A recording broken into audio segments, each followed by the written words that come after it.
Hello guys, मेरा नाम है प्रकाश भारती और आप देख रहे हैं हमारा और आपका प्यारा सा खूबसूरत सा चैनल टू द पॉइंट। इस चैनल पर आपको मेडिकल इंजीनियरिंग और साथ ही साथ बोर्ड लेवल की भी तैयारी कराई जाती है। तो आज हम लोग देखने वाले हैं इलेक्ट्रोस्टैटिक्स का लेक्चर नंबर 5। इस लेक्चर में हम लोग देखेंगे इलेक्ट्रिक फील्ड के बारे में। तो पिछले लेक्चर में क्या देखा हम लोगों ने, कूलम्ब्स लॉ के बारे में देखा, उसका सुपर पोजिशन देखा हम लोग, कूलम्ब्स लॉ कब लगता है कब नहीं लगता है, पॉइंट चार्ज क्या होता है। तो इस लेक्चर में स्टार्ट करने वाले हैं हम लोग इलेक्ट्रोस्टैटिक्स का लेक्चर नंबर 5, जो कि इलेक्ट्रिक फील्ड होगा। आइए देखते हैं electric field.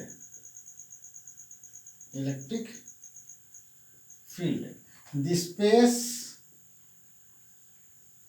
around a charge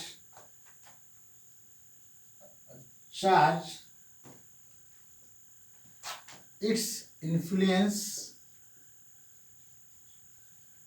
can be felt by another charge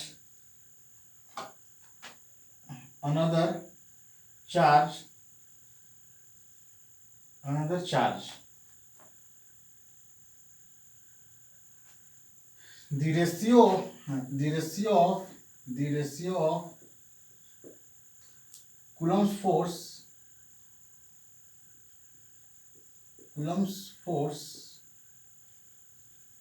between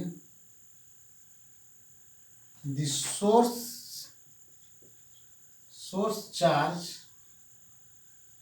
and the test charge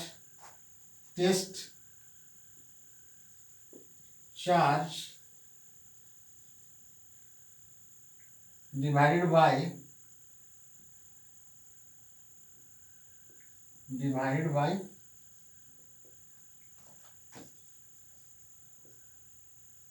test charge। क्या लिखा हम लोगों ने इलेक्ट्रिक फील्ड वाले में? The space around a charge its influence can be felt by another charge. The ratio of Coulomb's force between the source charge and the test charge and divided by the test charge is called electric field।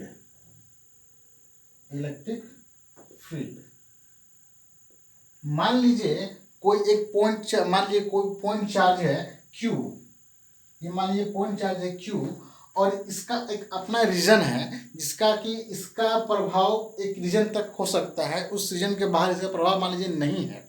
मान लीजिए इसका एक reason है, एक reason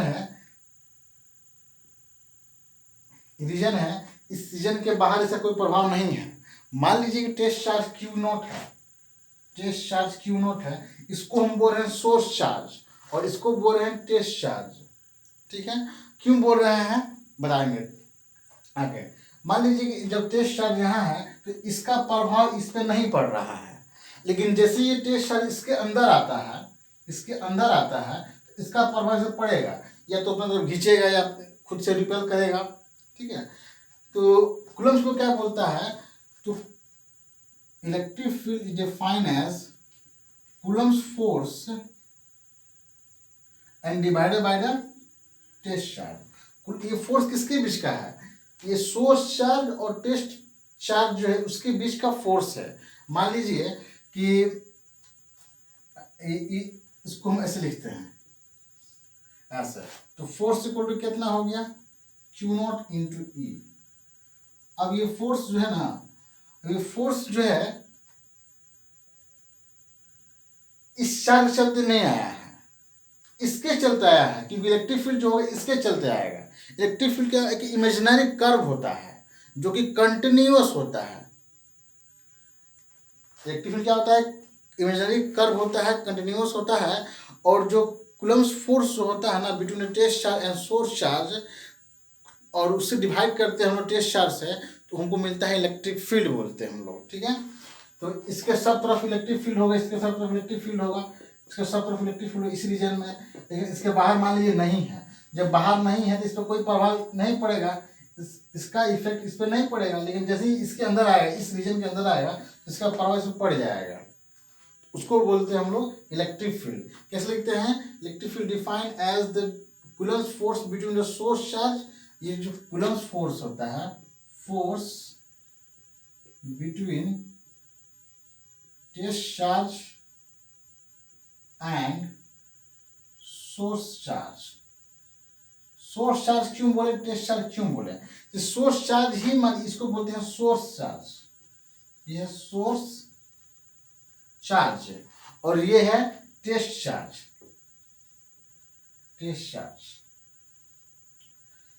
तो electric field ऐसे define करते हैं हम लोग, और इसमें थोड़ा और आगे देखते हैं।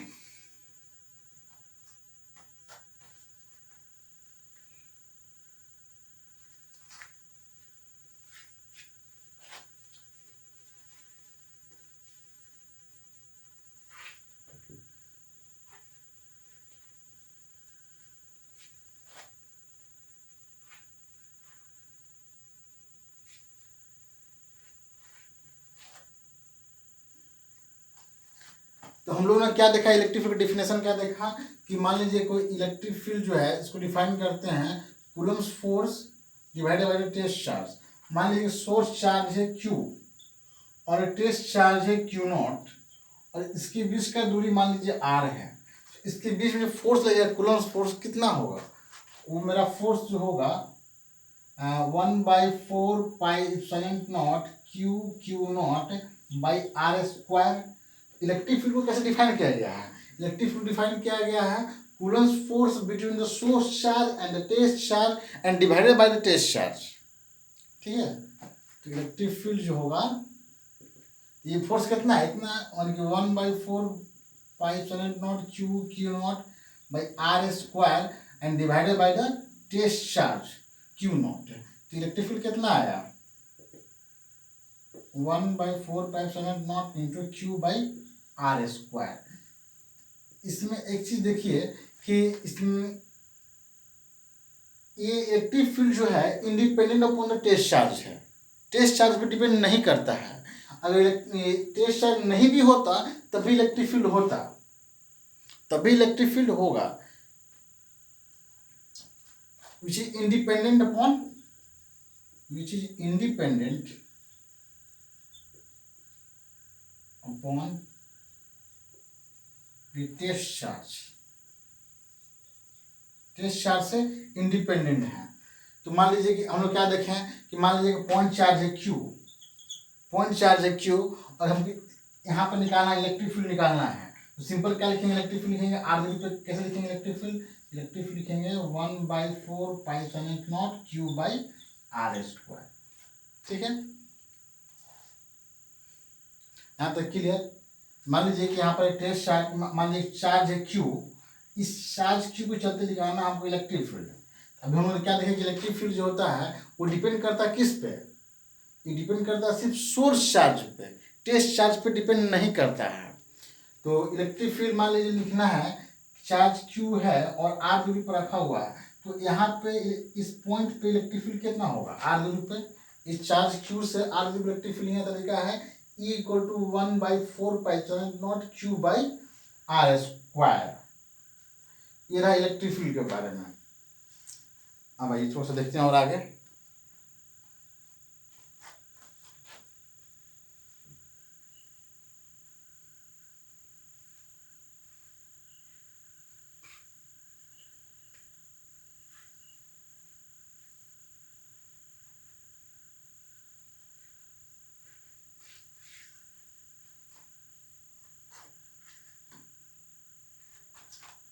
अब इसमें देखा जाए तो कोई चार्ज Q है, R दूरी पर लिखना इलेक्ट्रिक फील्ड, तो कैसे लिखेंगे, electric field equal to 1/4 pi epsilon naught Q by R square.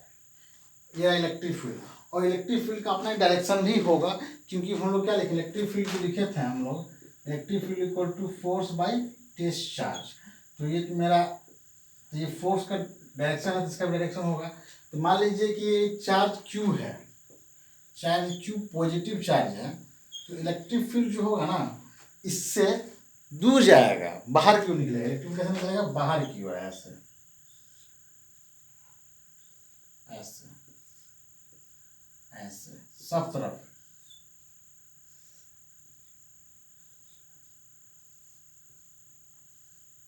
सब तरफ इलेक्ट्रिक फील्ड ऐसे है। पॉजिटिव चार्ज होगा तो इलेक्ट्रिक फील्ड, ये सब इलेक्ट्रिक फील्ड, ये सब इलेक्ट्रिक फील्ड है, ठीक है, क्योंकि देखिए चार्ज, इस चार्ज से इलेक्ट्रिक फील्ड दूर जा रहा है, ठीक है। अब मान लीजिए चार्ज Q है, मान लीजिए नेगेटिव चार्ज Q है, नेगेटिव चार्ज Q है, तो नेगेटिव चार्ज Q कारण से मान लीजिए कि नेगेटिव चार्ज Q है, इसी कारण से इलेक्ट्रिक फील्ड को कैसे रिप्रेजेंट करेंगे, तो इसमें क्या होता है, नेगेटिव चार्ज में इलेक्ट्रिक फील्ड आता है,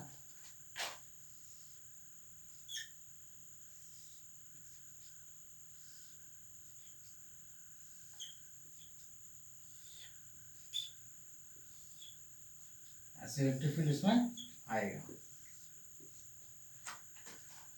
इलेक्ट्रिक फील्ड जो होगा, electric field originate from the positive charge and terminate on the negative charge.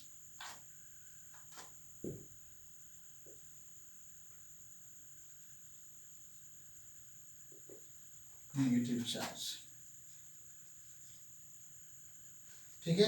Positive charge से इलेक्ट्रिक फील्ड क्या होता है, निकलता है, और नेगेटिव चार्ज से क्या होता है, इलेक्ट्रिक फील्ड इसके अंदर जाता है, यहाँ से ओरिजिनेट हो रहा है और यहाँ से टर्मिनेट हो रहा है। मान लीजिए कि पॉजिटिव चार्ज है, तो पॉजिटिव चार्ज से इलेक्ट्रिक फील्ड दूर की ओर जाएगा, बाहर की ओर निकलेगा, और नेगेटिव चार्ज है तो इलेक्ट्रिक फील्ड जो होगा वो उसके अंदर की ओर आएगा। मान लीजिए कि चार्ज है Q, एक पॉजिटिव चार्ज है Q, तो यहाँ पे लिखेंगे इलेक्ट्रिक फील्ड, जो लिखेंगे इलेक्ट्रिक फील्ड किसी भी r दूरी पे इस पॉइंट लिखेंगे, तो 1/4 πε0 Q/r², ठीक है। अब यहाँ पर जो इलेक्ट्रिक फील्ड का जो डायरेक्शन होगा ना, इलेक्ट्रिक फील्ड इस डायरेक्शन में होगा, इधर की ओर होगा, इसका अपना एक वेक्टर भी होगा, r के डायरेक्शन होगा, r के लॉन्ग वाला इलेक्ट्रिक फील्ड होगा। अगर मान लीजिए कि ये चार्ज जो है नेगेटिव रहता है, ये नेगेटिव चार्ज है, और यहाँ पर हमको लिखना है इलेक्ट्रिक फील्ड, तो लिखेंगे इलेक्ट्रिक फील्ड जो लिखेंगे ना, -1/4 πε0 Q बाई, कैसे लिखेंगे, 1/4 πε0 Q/r², और डायरेक्शन में ऐसे दे देंगे, तो नेगेटिव फील्ड, इलेक्ट्रिक फील्ड जो है इसके डायरेक्शन में आ रहा है, ये आर कैप, और चार्ज यहाँ लगा देंगे माइनस के साथ, तो इलेक्ट्रिक फील्ड कैसे ऐसे आएगा। और इसमें देखते हैं कुछ इलेक्ट्रिक फील्ड का प्रॉपर्टी देखते हैं हम लोग कि इलेक्ट्रिक फील्ड इसमें कैसे और यूज करते हैं हम लोग, आइए देखते हैं।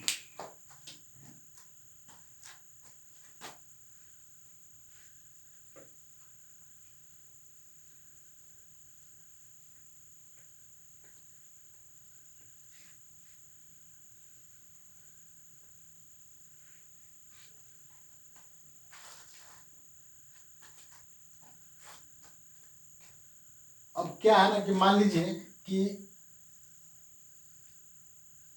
ये मेरा है x, ये है मेरा y, ये है मेरा z। मान लीजिए एक पॉजिटिव चार्ज है q, यहाँ ओरिजिन पर रखा हुआ पॉजिटिव चार्ज q, और किसी भी r दूरी पर हम इलेक्ट्रिक फील्ड निकालना चाहते हैं, ये पॉइंट स्पेस में है, r दूरी पर इलेक्ट्रिक फील्ड निकालना चाहते हैं, तो कैसे लिखेंगे इलेक्ट्रिक फील्ड, इस पॉइंट पे यहाँ जाते, इस मान लीजिए पॉइंट है, इस पॉइंट पे निकालना चाहते हैं इलेक्ट्रिक फील्ड इस प्लस चार्ज Q के चलते, तो लिखने का तरीका है इलेक्ट्रिक फील्ड कैसे,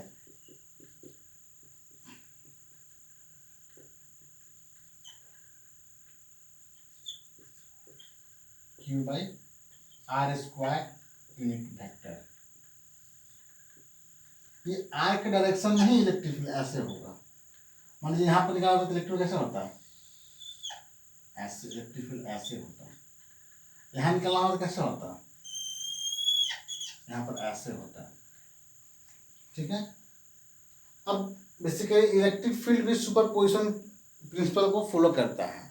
सुपरपोजिशन प्रिंसिपल क्या बोलता है कि मान लीजिए बहुत सारा चार्ज है, हम लोग कूलम्ब में देखें ना सुपरपोजिशन प्रिंसिपल, कि मान लीजिए किसी भी पॉइंट चार्ज पे फोर्स निकालना है, बाकियों कारण से, चार्ज के कारण से, तो सबका फोर्स को क्या करते हैं कि ऐड कर देते हैं उस पर, जो फोर्स उस पर लग रहा है उस सबको ऐड कर देते हैं। तो इलेक्ट्रिक फील्ड भी सुपरपोजिशन प्रिंसिपल को फॉलो करता है। मान लीजिए एक चार्ज है, यहाँ पर चार्ज है Q1, यहाँ पर चार्ज है Q2, यहाँ पे चार्ज है मान लीजिए Q3, यहाँ पर चार्ज है मान लीजिए Q4, और मान लीजिए इस पॉइंट P पर हमको इलेक्ट्रिक फील्ड निकालना है।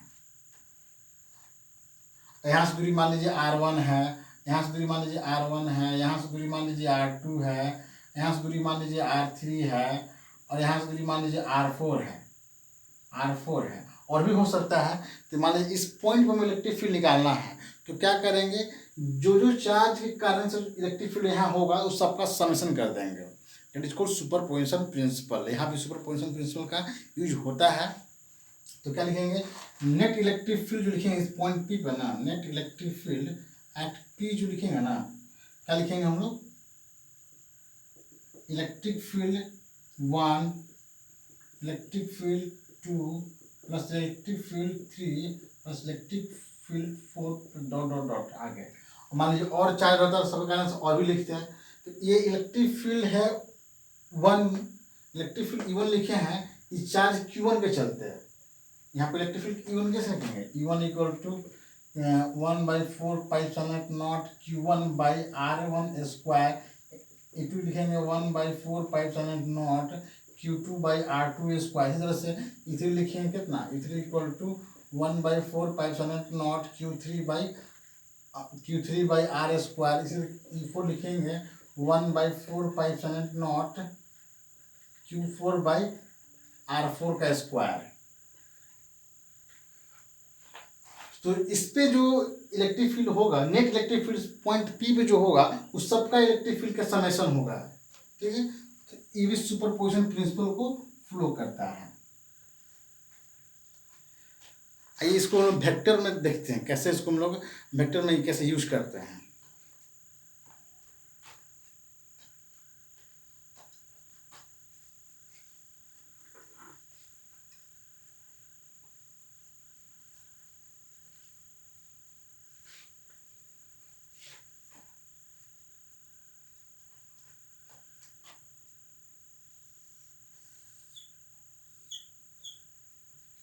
ये x, ये y, ये z।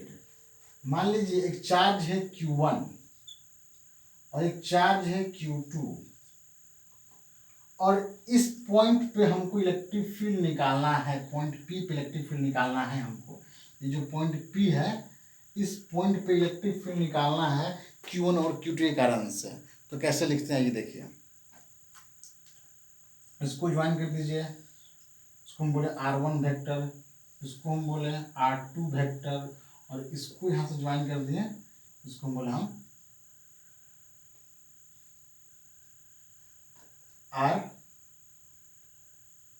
R वेक्टर बोल दिए, R प्राइम बोल दिए, इसको R डैश बोल दिए इसको। तो ये जो हो कितना होगा, इस पर इलेक्ट्रिक फील्ड निकलना है हमको, इस पर इलेक्ट्रिक फील्ड लिखना है। तो ट्रायंगल लॉ से देखेंगे हम, OABC ऐसे। तो इन ट्रायंगल में देखें, इन ट्रायंगल OAB में देखें तो R1 वेक्टर प्लस ये R, इस मान लीजिए R, उसको बोल लीजिए, मान लीजिए कि ये मेरा कितना हो गया,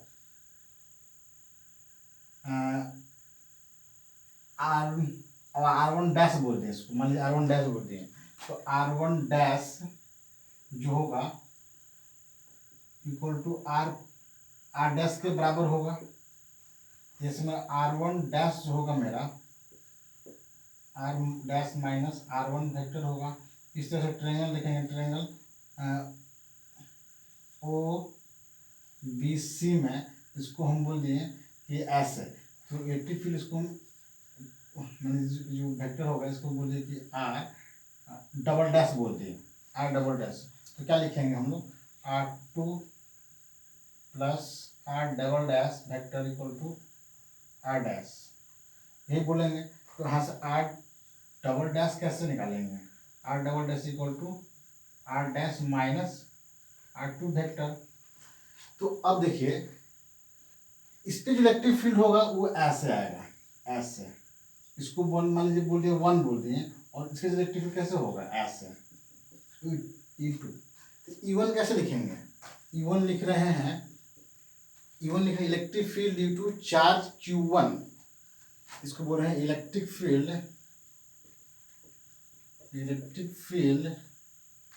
eight P due to charge Q1। Electric field E1 लिखेंगे 1/4π0 Q1 बाई वेक्टर, ये R डैश जो है, R डैश वेक्टर का मोड का स्क्वायर इंटू ये R डैश जो वेक्टर होगा इसका यूनिट वेक्टर। ठीक है, अब R डैश का वैल्यू कितना है यहाँ पे, इसको लिख सकते हैं 1/4π0 Q1, और ये कितना है R डैश, यहाँ से इसको लिख सकते हैं R dash minus R1 vector, R1 है का मोड का स्क्वायर इंटू R1 डैश का यूनिट वेक्टर। इसका यूनिट वेक्टर ले लेंगे हम लोग यहाँ पे, इसे सिलेक्ट लिखेंगे E2, ये लिख रहे हैं इलेक्ट्रिक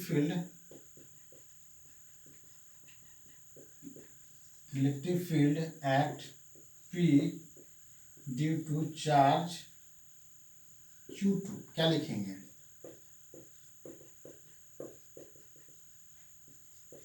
Q2 बाई ये R डबल डैश वेक्टर का मोड का square into R double dash का यूनिट वेक्टर। तो ये R डबल डैश का वेक्टर, R डबल डैश जो है इसको उठा के यहाँ पर डाल देंगे तो कितना हो जाएगा 1/4π0 Q2 by mod R dash minus R2 dash का square into R double dash का यूनिट वेक्टर। तो नेट इलेक्ट्रिक फील्ड P पे कितना हो जाएगा, ई नेट जो होगा मेरा, ई नेट एट P पे जो होगा, P पे जो होगा चुपचाप E1 vector plus E2 vector हो जाएगा। मान लीजिए और रहता तो इसको और चार्ज कारण से निकाल के यहाँ पर जोड़ देते हैं। तो बेसिकली सुपरपोजिशन प्रिंसिपल को फॉलो करता है। एक बार थोड़ा सा समझ लीजिए, क्या बोलता है कि मान लीजिए किसी भी, मान लीजिए चार्जेस हैं, बहुत सारे चार्जेस हैं, ठीक है, और किसी पॉइंट पर हमको इलेक्ट्रिक फील्ड निकालना है, तो उस पॉइंट पे जो इलेक्ट्रिक फील्ड होगा उस सब चार्ज के कारण से वहाँ पे लिखेंगे और सबको सम कर देंगे, वो क्या हो जाएगा मेरा, उस पॉइंट पे नेट इलेक्ट्रिक फील्ड होगा। और इसमें एक इसमें आपको समझना है कि चार्ज Q जो है इसमें भी इसको साइन के साथ रखते हैं। अगर पॉजिटिव होगा तो इलेक्ट्रिक फील्ड दूर जाएगा और नेगेटिव होगा तो इलेक्ट्रिक फील्ड पास आएगा। ठीक है, और आपको इसमें और आगे क्या करना है कि हम लोग बहुत सारे सिस्टम के इलेक्ट्रिक फील्ड निकालेंगे। इस इलेक्ट्रिक फील्ड रिंग के चलते, माने कोई चार्ज है रिंग पे दिया हुआ है, तो उस रिंग के चलते कितना इलेक्ट्रिक फील्ड होगा, क्या डायरेक्शन होगा, और कोई रड है उस रड पे जो इलेक्ट्रिक चार्ज दिया हुआ है उस चार्ज के कारण से जो इलेक्ट्रिक फील्ड होगा किसी पॉइंट पर कितना होगा, बहुत सारा इलेक्ट्रिक फील्ड कैलकुलेशन हम लोग करेंगे वेरियस मेथड का। तो एक सिंपल सा क्वेश्चन से चालू करते हैं हम लोग।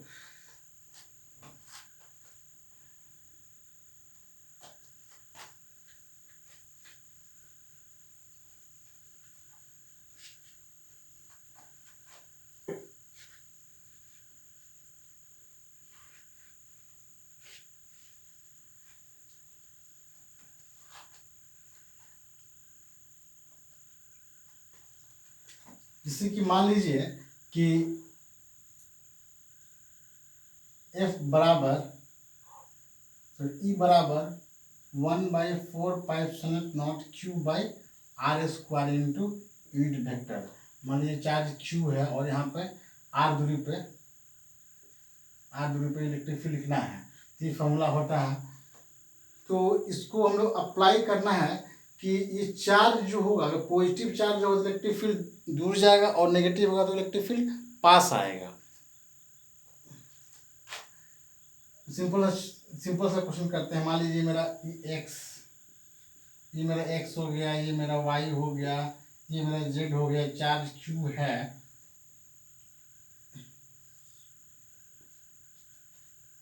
r1 दूरी पर इस पॉइंट P को लिखना है। मान लीजिए कोऑर्डिनेट इसका 2,2,1 है और इसका मान लीजिए कोऑर्डिनेट है 4,2,2 है। इस पर लिखना है इलेक्ट्रिक फील्ड हमको। तो कैसे लिखेंगे? तो इसको ज्वाइन कर दीजिए ऐसे। इलेक्ट्रिक फील्ड होगा इस डायरेक्शन के अलग होगा, ये जो डायरेक्शन होगा, ये जो लाइन ज्वाइनिंग होगा उसी डायरेक्शन में इलेक्ट्रिक फील्ड होगा। ठीक है, तो इस r1 वेक्टर कितना हो गया? इसको हम बोले r1 वेक्टर, इसको हम बोलिए r2 वेक्टर, इसको हम बोलिए r वेक्टर। तो r1 वेक्टर कितना हो गया? 2i cap 2j cap plus 1k cap. r2 vector कितना हो गया? 4i cap 2j cap 2k cap. r2 vector minus r1 vector कितना हो गया? 2i cap 0j cap plus k cap. तो इसका यूनिट वेक्टर कितना हो जाएगा? इसको हम बोल दीजिए r वेक्टर, इसको हम बोलिए r वेक्टर बोल दिए हम लोग। तो r वेक्टर का यूनिट वेक्टर कितना होगा? r वेक्टर का unit vector r by mod r हो गया। तो मोड r कितना हो गया? मोड r कितना हो गया? 2 का स्क्वायर प्लस 0 का स्क्वायर प्लस 1 का स्क्वायर। तो 2 4 5 √5 हो गया। तो इसका यूनिट वेक्टर कितना हो गया? ये मेरा 2i cap plus k cap by √5। तो यहाँ पर जो इलेक्ट्रिक फील्ड जो होगा वो कितना होगा? इलेक्ट्रिक फील्ड लिखेंगे पॉइंट P पे लिख रहे हैं, ठीक है, वो होगा मेरा 1/4 π/0 q by r। Mode r का स्क्वायर कितना है? मोड कितना? तो √5 का स्क्वायर। ये जो वेक्टर r होगा, इस वेक्टर r का स्क्वायर करेंगे ऐसे। ये जो मेरा मोड r वेक्टर है इसका स्क्वायर करेंगे इंटू यूनिट वेक्टर करेंगे तो कितना लिखेंगे? 9 × पावर 9 होता है और q हो गया। और इसका कितना हो जाएगा? ये मेरा 5 हो गया और कितना होगा यूनिट वेक्टर इसका? ये मेरा 2i cap plus k cap by √5। ये मेरा इलेक्ट्रिक फील्ड जो पॉइंट P पे जो होगा मेरा 9/5 का पावर 2/3 कितना होगा? 5 का पावर 1 प्लस 1/2 3/2 सॉरी। ये मेरा 3/2, ये 9, ये q 2i cap plus k cap. ये रहा इसके वेक्टर। अब हम लोग क्या पढ़े हैं कि ये तरह इसका क्वेश्चन का आंसर हो गया। अब मान लीजिए हम लोग पढ़े हैं कि इलेक्ट्रिक फील्ड जो होता है फोर्स अपॉन टेस्ट चार्ज होता है। तो इसको लिख सकते हैं हम लोग कितना? फोर्स लिखते हैं न्यूटन, चार्ज पर कूलम, इसको हो गया न्यूटन पर कूलम। यूनिट हो गया, क्या हो गया? SI unit. SI unit of electric field जो होगा, इलेक्ट्रिक फील्ड जो होगा इज न्यूटन पर कूलम। और भी एक पोटेंशियल से आता है जो कि हम बाद में देखेंगे। तो आज का लेक्चर यहीं समाप्त करते हैं। आगे आने वाले लेक्चर में हम लोग देखेंगे कि वेरियस सिस्टम के इलेक्ट्रिक फील्ड निकालेंगे। रड के चलते निकालेंगे। कोई रड है उस पर चार्ज दिया हुआ है तो उसके चलते इलेक्ट्रिक फील्ड क्या हुआ किसी पॉइंट पे। कोई रिंग है उस पर चार्ज दिया हुआ है तो उस रिंग के चलते इलेक्ट्रिक फील्ड किसी पॉइंट पे क्या होगा। कोई मान लीजिए कि डिस्क है, डिस्क पे दिया हुआ है चार्ज तो उसके चलते किसी पॉइंट पर इलेक्ट्रिक फील्ड क्या होगा, वो आगे हम लोग आने वाले लेक्चर में देखेंगे। तो अगर आपको मेरा वीडियो अच्छा लगे तो प्लीज़ लाइक करें, शेयर करें, कमेंट करें एंड सब्सक्राइब करें। Thank you.